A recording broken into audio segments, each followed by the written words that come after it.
Folks, grab a cup of coffee and settle in because this story's one of those that still keeps me up at night, wondering how a simple move to a new town could unravel into this tangled mess of egos, old wounds, and unexpected alliances. It's like something out of a small-town drama, but every bit of it happened to me. Picture this. Back in 2022, I was fresh off a brutal layoff from my tech job in Seattle, feeling like the world had kicked me when I was down. So I packed up my beat-up Jeep, said goodbye to the rain, and headed east to this sleepy spot called Pine Ridge, Idaho. Thought it'd be a fresh start. Wide open spaces, friendly faces, a chance to rebuild. But nope, from day one, it felt like I'd stepped into someone else's grudge match. And the center of it all was this guy named Victor, the iron-fisted president of the local homeowners association, who ruled that neighborhood like his personal fiefdom. And man, did he have it out for me right away. It started innocent enough. I'd bought this fixer-upper on Maple Lane, nothing grand, just a two-story with a yard big enough for my rescue mutt, Buster, to chase squirrels without bothering anyone. But Victor, this retired accountant with a chip on his shoulder the size of a boulder, zeroed in on my property like a hawk spotting prey. See, the real beef wasn't just about rules. It ran deeper, tied to his own baggage from years ago when some developer, turns out, a distant cousin of mine I'd never even met, swooped in and bought up land his family had claimed for generations, turning it into condos and leaving him bitter about outsiders stealing what's rightfully theirs. He saw my last name on the deed, put two and two together wrong, and bam, I became the stand-in for all his resentments, his way to reclaim some control in a life where he'd lost plenty. Wife left him, kids distant, you name it. First sign of trouble? My front porch swing, yeah, that old wooden thing I'd hung up for lazy evenings. Victor marches over one afternoon, clipboard in hand, veins bulging in his neck, and barks. What the hell is this eyesore, Tom? You think you can slap up whatever junk you want? This violates Code 7.2 non-approved fixtures. Tear it down by Friday or face a $300 fine. And trust me, I'll make it stick. I was caught off guard, standing there in my work boots covered in paint from fixing the place up, feeling that familiar knot in my gut from the job loss, like I was invisible again, unworthy of even a hello. Whoa, Victor, easy, it's just a swing, been in my family forever.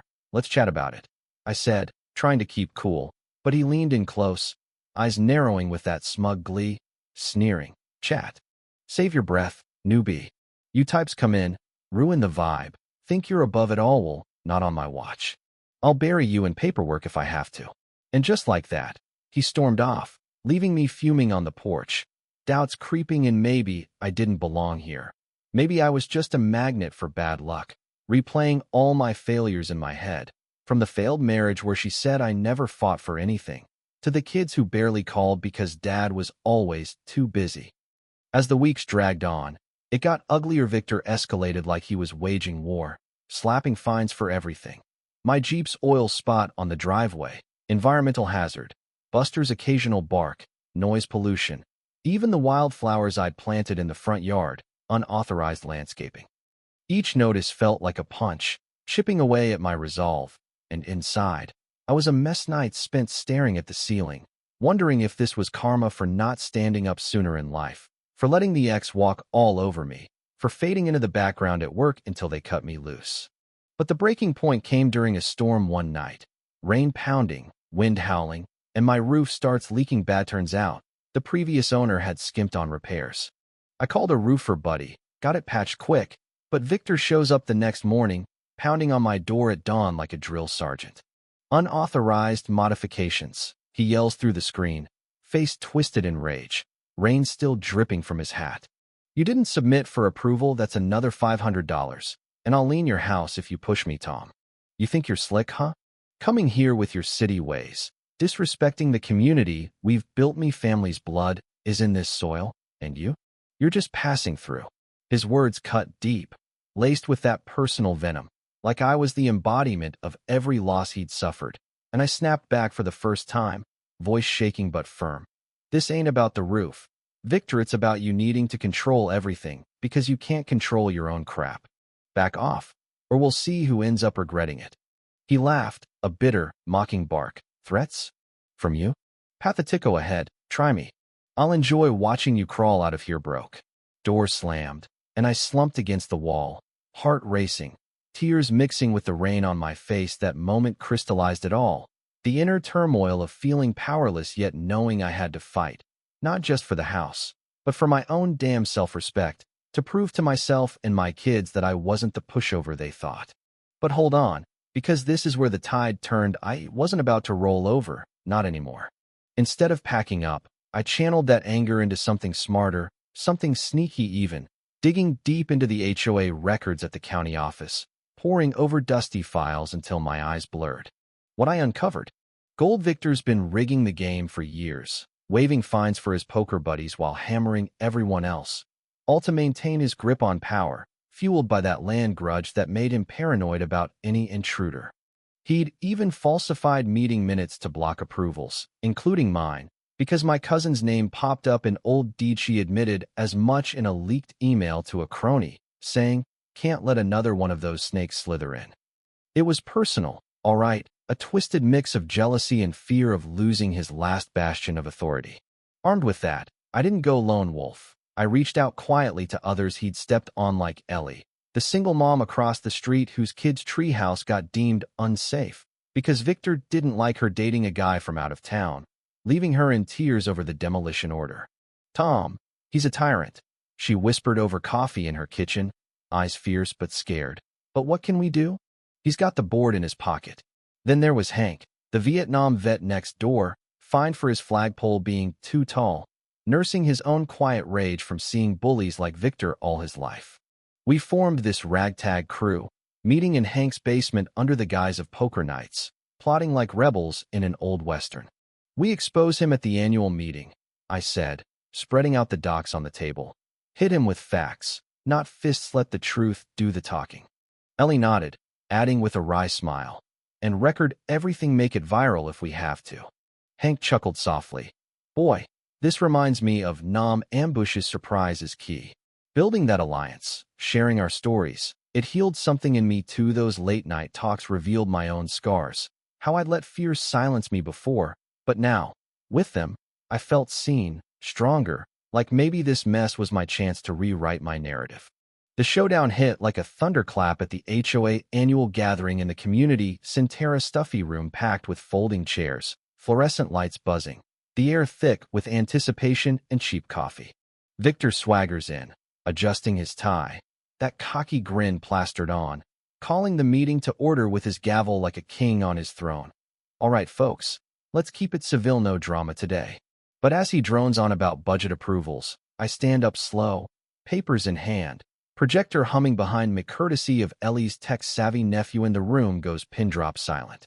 "Victor," I say, voice steady now, no more shaking. "We've got proof you've been abusing your power, falsified records, selective enforcement, all because of personal vendettas. Look here, emails showing you denied my roof fix over some ancient family feud that ain't even mine. This isn't leadership, it's corruption, plain and simple." Gasps ripple through the crowd. Phones come out recording, and Victor's face drains of color, eyes bulging as he slams the gavel, roaring, "Lies. This is a setup, you jealous nobody, stirring trouble because you can't follow simple rules. Sit down before I have you ejected." But Ellie jumps up, fierce as a lioness, thrusting more docs forward. "Not lies. Victor here's the audit trail. You waive fines for your pals while bankrupting families like mine over a treehouse. Shame on you," Hank adds gravelly. "We've all suffered your tyranny. Time's up, old man." Chaos erupts, neighbors shouting questions, Victor lunging across the table like he might throttle me, spittle flying as he hisses, "You'll regret this, Tom. I'll sue. I'll ruin you all." But the board vice president, a quiet accountant named Rita who'd been waiting for this, steps in calm. "Vote now. Remove Victor for misconduct." Hands shoot up, overwhelming yes. And just like that, he's stripped of power, fined $2,000 for his own violations, escorted out by security while he mutters threats. "This ain't over, you'll see." The room explodes in applause, hugs all around, and I stand there, adrenaline fading, feeling this profound release like chains snapping, not just from Victor's grip, but from my own self-doubt, as Ellie squeezes my shoulder, whispering, "You did it, Tom. We all did." In the months after, Pine Ridge changed fairer rules. Block parties without the tension, Buster running free without fines looming. My kids came to visit more, impressed by Dad the Rebel. And I even started a small repair business, fixing up homes for folks who'd been scared silent before. But here's the part that lingers, the gray cloud over the victory. Was I right to drag Victor's dirt into the light, or did I just become the bully in return? Yeah, he was manipulative, driven by deep-seated pain from that land loss and his lonely life. But exposing him left him isolated last I heard. He moved to a trailer park, bitter and alone. Did justice mean mercy too, or was it fair to let him face the music? It makes you think about community, how thin the line is between order and oppression, between fighting back and going too far. What about you? Ever dealt with a neighborhood tyrant, or been on the other side? Was I the hero here, or just lucky? Drop your take in the comments, share your stories, debate the rights and wrongs, because these mucky situations, they're what make us human.